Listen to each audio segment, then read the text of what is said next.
dear students, welcome to my YouTube channel. I am Sanket Tiwari and I have completed my engineering from NIT Allahabad. और class 10th पे किसका सपना नहीं होता है एक अच्छे कॉलेज से इंजीनियरिंग करना या एक अच्छे कॉलेज से मेडिकल करना और इंजीनियर या डॉक्टर बनना। मोस्ट स्टूडेंट्स का यही सपना होता है। और क्लास 10th के बोर्ड एग्जाम सब चालू हो चुके हैं, एक पेपर तुम्हारा ऑलरेडी हो भी चुका है। अब उसके आगे तुम्हारा जो साइंस का पेपर है उसके लिए तुम्हारे पास अप्रोक्स 4 दिन बचे हैं इस वीडियो के बाद। सो अब उस टाइम पीरियड में तुम्हें क्या करना है और ओवरऑल आज हम बात करेंगे कि ओवरऑल तुम्हारे जितने भी सारे अभी बोर्ड एग्जाम्स होने हैं उस पे तुम्हें कैसे प्रिपेयर करना है। So let's start the video. So सबसे पहली बात कि वीडियो को लास्ट तक देखना, क्योंकि कोई भी टिप्स या कोई भी चीज में आधी सुन के तुम जाओगे तो आधी नॉलेज कोई काम की नहीं है और कोई यूजफुल भी नहीं होगी तुम्हारे लिए। तो प्लीज वीडियो को लास्ट तक जरूर देखना। तो सबसे पहला पॉइंट है जो हम इस वीडियो में डिस्कस करने वाले हैं वो है how to approach the exam. ये जो बोर्ड एग्जामिनेशन है ऑफकोर्स लाइफ में तुम पहली बार देने वाले होगे। इसके पहले तुमने मॉक टेस्ट दिए होंगे, सैंपल पेपर्स लगाए होंगे, पर ये जो बोर्ड एग्जाम है उस टाइम एनवायरनमेंट में तुम पहली बार दोगे। तो उसके पहले अप्रोच कैसे करना है हमें पेपर को। सबसे पहले जो भी तुम्हारा एक एग्जाम हुआ उसके बाद जो भी टाइम तुम्हारे पास बचा हुआ है, अब तुम्हें अगर साइंस का पेपर नेक्स्ट है उसके लिए डर लग रहा है, सो एक सैंपल पेपर उठाओ।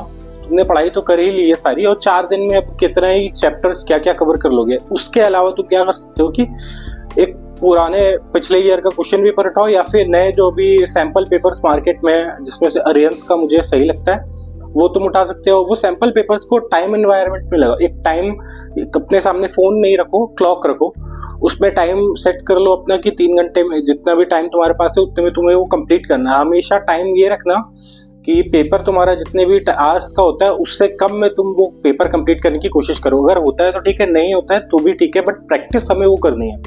ठीक है, हमारी अप्रोच टू द एग्जाम ये होनी चाहिए कि जो भी हम टाइम लगा रहे हैं पेपर में उसका रिजल्ट हमें यूजफुल मिले। ऐसा नहीं कि हमने आधा घंटा किसी 2-3 क्वेश्चन में लगा दिया जहाँ पे कुछ यूजफुल रिजल्ट भी नहीं आया क्योंकि वो टॉपिक्स ही तुम्हारे स्ट्रांग नहीं थे। सो ये चीजें अपने दिमाग में एकदम सही करके चलनी है, एकदम बना के चलनी है कि ये चीजें मुझे अच्छे से आती हैं। जैसे ही वो क्वेश्चंस दिखा तुमने वो क्वेश्चंस पहले सॉल्व किया। ठीक है, क्वेश्चंस ऐसे सॉल्व करना है तुम्हें एग्जाम में। ऐसा नहीं कि तुमने खराब या जो क्वेश्चंस तुम्हें नहीं आते थे तुमने सॉल्व करने की कोशिश कर दी पहले दूसरे पेजेस में ही। तो वो एक फर्स्ट इंप्रेशन जो होता है एक स्टूडेंट का जब टीचर उसकी कॉपी चेक कर रहा होता है, वो खासकर बोर्ड एग्जाम्स में, तो वो काफी खराब तुम्हारा इंप्रेशन वहां पे बन जाएगा। So point 2 is time management. Time कैसे मैनेज करना है तुम्हें अपने एग्जामिनेशन में। टाइम मैनेजमेंट के लिए मैंने जैसे भी बताया कि जैसे ही तुम्हें टाइम मिला है अभी 2 पेपर के बीच में, तो उस टाइम पीरियड में तुम अपना सिमुलेटेड एनवायरनमेंट बना के टाइम लगा के क्वेश्चन पेपर सॉल्व करके उस चीज की प्रैक्टिस कर सकते हो। Other than that time management exam में कैसे करोगे। जब एग्जाम में तुम जाओगे सबसे पहले एक पेपर को गो थ्रू करो, सारे क्वेश्चंस टॉप से लेके बॉटम तक जितने भी क्वेश्चन है सबसे पहले उसको पढ़ो। आइडेंटिफाई करो कि तुम्हारा स्ट्रॉन्ग पॉइंट क्या है। जो भी क्वेश्चंस तुम्हें आते हैं उन सब में मार्क कर लो और फिर वो क्वेश्चंस को लाइन से सॉल्व करना चालू कर दो। ठीक है, अब उसमें भी तुम्हारे 3-4 रेंज के क्वेश्चन होंगे। एक जो तुम्हें बहुत अच्छे से आता है, परफेक्ट फुल मार्क्स मिलेंगे तुम्हें उसमें, सबसे पहले वो वाला करो। सेकंड जिसमें थोड़ा तुम्हें आता है या फिर डाउट है, सेकंड क्वेश्चन तुम्हें वो करने हैं। फर्स्ट सारे क्वेश्चन जो तुम्हें आते हैं और तुम्हें पता है कि इसमें तो फुल मार्क्स मिलेंगे ही मिलेंगे, सेकंड वो क्वेश्चन करने हैं तुम्हें जिसमें तुम्हें थोड़ा बहुत डाउट है या थोड़ा बहुत आता है, वो वाले क्वेश्चन करने हैं। थर्ड तुम्हें अब उस क्वेश्चन में आना है जहां पे तुम्हें सिर्फ आइडिया है, क्योंकि पढ़ा तो ऑफकोर्स तुमने पूरा सिलेबस है, तुम्हें आइडिया तो हो गई, तो वो क्वेश्चंस भी तुम्हें करने हैं। छोड़ना एक भी क्वेश्चन नहीं है। लास्ट वाले क्वेश्चंस भी तुम्हें करने हैं, उसमें भी उस टॉपिक के बारे में तुम्हें कुछ पता होगा, कुछ तो आता होगा। जैसे अब साइंस का पेपर है तुम्हारा तो काफी सारे ऐसे टॉपिक्स होते हैं जो हमें याद रह जाते हैं। टॉपिक पता है पर अब क्या पूछा है क्या हमें नहीं आता, तो जो भी तुम्हें उस टॉपिक के बारे में आता है तुम फटाफट वो लिखो। और ये सेक्शन मैंने इसलिए लास्ट में रखा है कि तुम्हारा टाइम वेस्ट ना हो। क्यों? क्योंकि अब हम ऐसे क्वेश्चन अटेम्प्ट कर रहे हैं जहाँ पे हमें पता नहीं है क्लियर रिजल्ट कि हम पूरा लिख पाएंगे कि नहीं लिख पाएंगे। तो वहां पे लास्ट में जितना भी टाइम तुम्हारे पास बचता है वो क्वेश्चंस तुम्हें सॉल्व करने ही करने हैं, छोड़ना कुछ भी नहीं है। और स्टार्टिंग में ज्यादा टाइम उन क्वेश्चंस को जरूर देना है जो तुम्हें बिल्कुल से आता है। फिर थोड़ा बहुत टाइम, मतलब थोड़ा ज्यादा टाइम से मेरा मतलब है कि 10-15 मिनट तुम लगा रहे हो बढ़िया से एक क्वेश्चन सॉल्व करने में। अगर वो टफ आ गया तो वो फर्स्ट सेक्शन में कर सकते हो तुम, क्योंकि वो तुम्हें आता है तो तुम्हें श्योरिटी है कि तुम्हें वहां से मार्क्स तो मिल जाएंगे। सेकंड तुम्हें क्या करना है कि सेकंड जो तुम्हारी लिस्ट ऑफ क्वेश्चन है जहां पे तुम्हें हल्का सा डाउट है वहां पे थोड़ा कम टाइम लगा सकते हो, पर तुम सॉल्व करने की कोशिश को पूरी करोगे क्योंकि उसमें तुम्हें सिर्फ डाउट है, तुम्हें वो भी आता ही आता है। थर्ड जो है कि उसमें तुम बिल्कुल भी अटकोगे नहीं, जितना तुम्हें आता है तुमने लिखा और आगे बढ़ गए। क्यों? क्योंकि तुम्हें आइडिया ही नहीं है क्वेश्चंस का, क्योंकि आइडिया होता तो तुम कर लेते और तुम उस क्वेश्चन को फर्स्ट या सेकंड स्लॉट में रखते। थर्ड में रखा है इसका मतलब तुम्हें सिर्फ टॉपिक के बारे में पता है, सिर्फ टॉपिक के बारे में लिख के आगे बढ़ जाना है। थर्ड पॉइंट जो सबसे ज्यादा इंपॉर्टेंट है कि avoid common mistakes. Common mistakes क्या होती है बोर्ड एग्जामिनेशन में?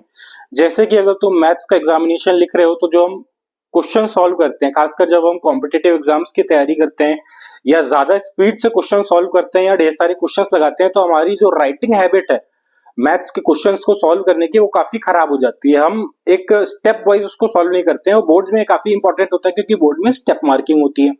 सेम गोज विद साइंस का एग्जामिनेशन। साइंस का जो पेपर अभी तुम्हारा होने वाला है उसमें जब तुम एक आंसर लिख रहे हो तो उसमें बहुत इंपॉर्टेंट है, बहुत ज्यादा इंपॉर्टेंट है कि तुम डायग्राम बनाओ, इलस्ट्रेट करो, सारी चीजें अच्छे से लिखो और वहां पे बताओ।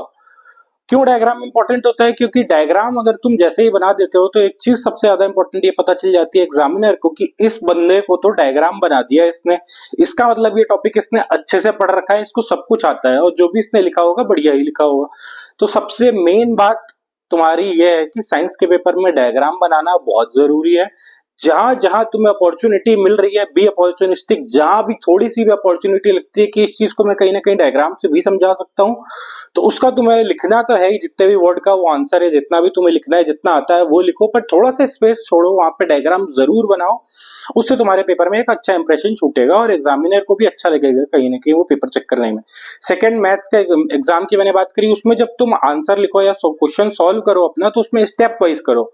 फर्स्ट जैसे हम लिखते हैं गिवन, पूरा कंटेंट तुमने लिखा कि गिवन क्या क्या है, उसके बाद से स्टार्ट करते हैं और सारे मैथ्स के फॉर्मूले भी लिखते जाओ। मैथ्स के फॉर्मूले को हमेशा एक बॉक्स में कवर करो। जब भी मैथ्स का कोई फॉर्मूला लिखते हैं हम या गिवन मटेरियल लिखते हैं तो उसको ऊपर लिखते हैं। और एक बात और कि जो मल्टीपल पेन से मैथ्स के पेपर में ज्यादा ट्राई मत करना, काफी टाइम लग जाता है। मैथ्स का पेपर अगर एक क्वेश्चन सॉल्व कर रहे हो एक ही पेन से करोगे, ब्लू पेन से करोगे, ऑफकोर्स ब्लैक पेन यूज नहीं करना, ब्लू पेन से सॉल्व करोगे और फटाफट गिवन लिखोगे, फॉर्मूला लिखोगे और फिर सॉल्व करना चालू करोगे। ठीक है, उसमें लास्ट में जब भी तुम आंसर निकालो तो आंसर तुमने सॉल्व, कभी कभी क्या होता है क्वेश्चन में पूछा कुछ और होता है, फिर उस जो पूछा होता है वो निकालने के प्रोसेस में हम सॉल्व करना चालू तो करते हैं, पर लास्ट में आंसर आता है हम वही आंसर लिख के आ जाते हैं। एक बार वापस क्वेश्चन को देखो, पूछो कि क्या पूछा है भाई क्वेश्चन में, पढ़ो उसमें अच्छे से कि क्या पूछा है, क्या बताने को बोला था, तब जाके नीचे लास्ट में सॉल्यूशन के बाद एक ब्रैकेट बनाओ, आंसर लिखो उसमें और फिर उसके आगे आंसर लिखो और आंसर को भी ब्रैकेट के अंदर क्लोज कर दो।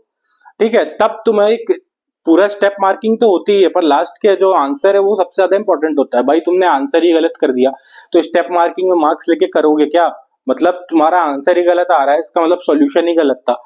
तो सबसे मेन बात यह है कि आंसर को हमेशा हाईलाइट करो, गिवन पॉइंट जो होता है उसको हमेशा लिखो ऊपर, और बीच वाला जो सेक्शन है जहां मैंने बताया वहां फॉर्मूला अगर लिख रहे हो, फॉर्मूला लिखने से जरूरी है। जब भी तुम अगर सॉल्व कर रहे हो क्वेश्चन तो कैसे सॉल्व किया उसमें प्रोसेस होता है, प्रोसीजर होता है, वो सबसे ऊपर लिखो, उसको एक बॉक्स में डालो और लास्ट का जो आंसर है उसको भी एक बॉक्स में डालो।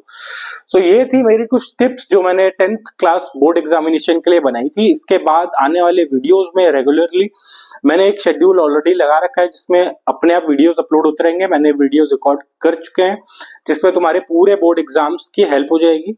जितने भी क्वेश्चंस, जो भी सब्जेक्ट्स, जो भी टॉपिक बोर्ड एग्जाम में पूछे जाने वाले हैं सब मैंने एक रिकॉर्ड कर लिया।